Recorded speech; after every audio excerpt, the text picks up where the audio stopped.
Totalnya jadi 50.000 ya mbak. Nggak bayar pakai QR ya mas? Udah masuk ya mas? Makasih banyak ya mbak. Alhamdulillah, akhirnya uangku udah hampir terkumpul. Bisa bayar kafe ini deh jadinya. Maaf mbak, saya nggak sadar ada mbaknya di sini. Ada yang bisa saya bantu? Tadi saya mau pesan. Saya mau pesan nasi gorengnya 1 ya. Baik mbak, mohon ditunggu sebentar ya. Kalau rajin-rajin makan di sini, bisa untung aku.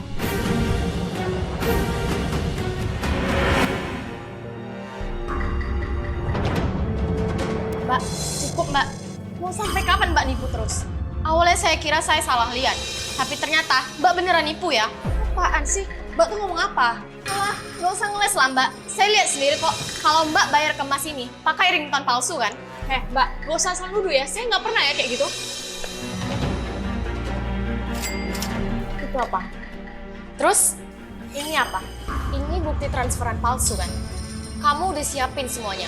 Kalau suatu waktu, mas ini minta bukti transferan. Nggak ada ya? Kalau udahlah mbak, mbak nggak bisa ngeles lagi. Gimana sekarang kalau kita tanya langsung ke masnya?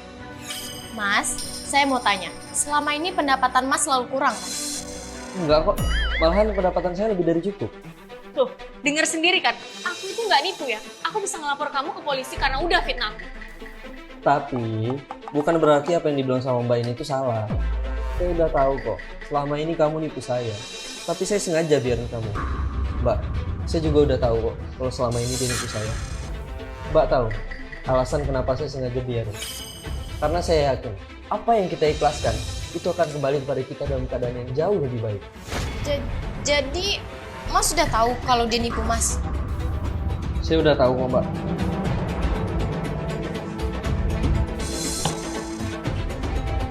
Apa ini mas? Saya juga tahu, kalau ini itu dari kakak. Kakak selalu bayar lebih kan, dari apa yang seharusnya kakak bayar.